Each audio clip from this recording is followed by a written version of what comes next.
فوجی ایکشن میں مختلف تفصیلات ملتی ہیں، حمود الرحمان کمیشن بھی تفصیل بتاتا ہے، آپ کے نزدیک تفصیلات کیا ہیں؟ 17 مارچ کو یحییٰ اور مجید کی ایک ملاقات ہوئی، 6 ملاقاتوں میں سے ایک ملاقات ایسی تھی جس کے بعد جنرل اے ایچ راجہ کو یحییٰ خان نے وہ ایڈ دے دیا کہ اب آپ آپریشن سرچ لائٹ کی تیاری شروع کر دیں، اور 20 مارچ کو جنرل اے ایچ راجہ اور راؤ فرمان علی نے آپریشن سرچ لائٹ کی بلو پرنٹ جو ہے وہ ٹکا خان اور یحییٰ خان کو پیش کر دی۔ یہ ہو رہا تھا بیک گراؤنڈ میں جب مذاکرات ہو گئے، اور بنگالی مورخین کا یہی کہنا ہے کہ یہ محض وقت گزارنے کے لیے تھا۔ 24 مارچ کو 4 جنرل مٹا، جنرل کے ایچ راجہ، جنرل انصاری اور جنرل خدا یہ چڑا گاہ پہنچے تاکہ جو فوجی ساز و سامان لایا جا رہا ہے اس کی ترسیل اور اس پر کنٹرول یہ براہ راست اپنی نگرانی میں شروع کر دیں۔ مارچ کے آخر تک مشرقی پاکستان میں 22 جرنیل پہنچ چکے تھے، یہ بنگالی مورخین کا کہنا ہے۔ 25 تاریخ کی رات کو فوجی ایکشن شروع ہوا، اور 26 مارچ کو اپنی نشری تقریر میں یحییٰ خان نے مذاکرات کی ناکامی کی ساری ذمہ داری جیگر رحمان پر ڈال دی، اور یہ کہا کہ یہ علیحدگی پسند ہے، اور یہ کہیں اس نے اس کا ذکر نہیں کیا کہ ہم کسی مسودے پر پہنچ چکے تھے اور ہمارے درمیان انتقال اقتدار کے بارے میں بھی تفصیلات طے ہو چکی تھی، اس کا کوئی ذکر نہیں۔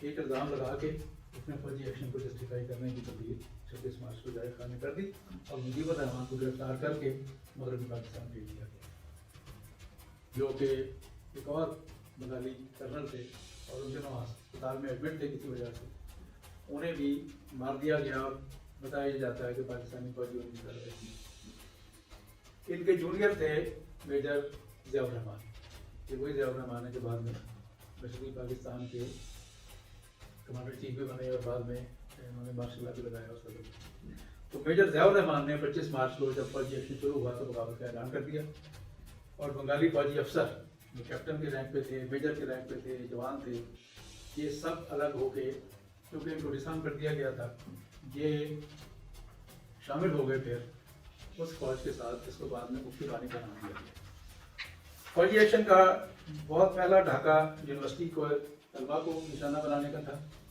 دانشوروں کو، صحافیوں کو، اور جو صاحب الرائے لوگ تھے ان کی پکڑ دھکڑ شروع ہو گئی، حملے شروع ہو گئے۔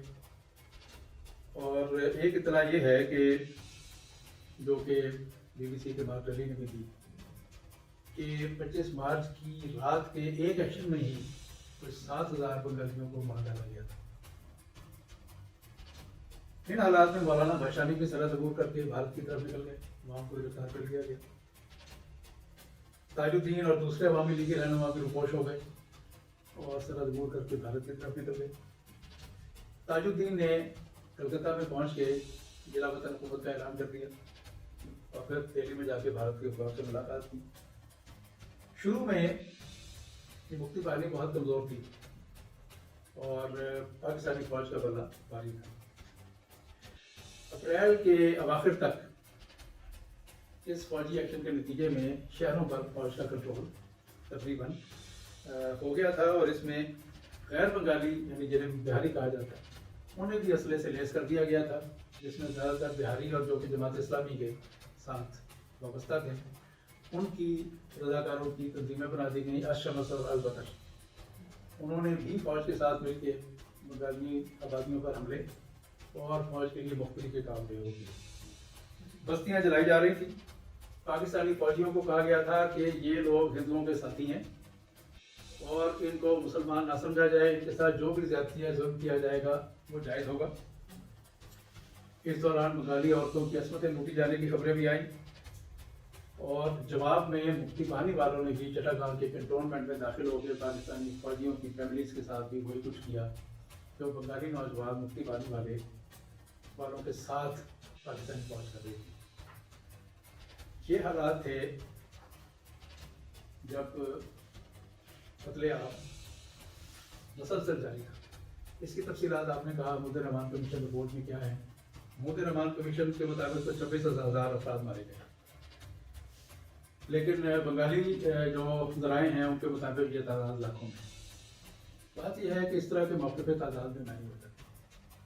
جیسے 1947 کے فسادات میں تعداد بے معنی مختلف تعداد بتائی جاتی ہے, تعداد بے معنی ہے. اصل بات یہ ہے کہ بنگالی عوام کے ساتھ کیا ہو رہا تھا, اور جب جنگ شروع ہو جاتی ہے تو پھر تعداد نہیں گنی جاتی, پھر رویے گنے جاتے ہیں, اثرات گنے جاتے ہیں, نتائج کو دیکھا جاتا ہے. یہ اہم بات ہے. اور محمود الرحمان کمیشن رپورٹ میں تفصیلات تو ہیں تعداد کے بارے میں, ملٹری ایکشن کے بارے میں, کون ذمہ دار تھا کون ذمہ دار نہیں تھا. لیکن اصل بات تو وہ 22-23 سال کا 24 سال کا ظلم و زیادتی کا رجحان ہے جو مغربی پاکستان کے حکمران نے مسلسل روا رکھا. یہ جو کمیشن رپورٹ ہوتی ہیں یہ ان سیاسی پہلوؤں کا جائزہ نہیں لیتی. کبھی آپ بھٹو کو ذمہ دار قرار دے دیتے ہیں, کبھی آپ مجیب کو ذمہ دار قرار دے دیتے ہیں, کبھی آپ یحییٰ خان کو ذمہ دار قرار دے دیتے ہیں. یہ سب لوگ ان کا اپنا اپنا ہے رول, لیکن اصل کردار وہ 24 سال ہیں جو حالات کو یہاں تک لے کر آئے. پاکستانی سیاست کا پس منظر اور پیش منظر جاننے کے لیے پڑھیے پاکستان کی سیاسی تاریخ 12 جلدیں. زاہد چودھری, تکمیل و ترتیب حسن جعفر زیدی. آن لائن آرڈر کے لیے وزٹ کریں ہماری ویب سائٹ.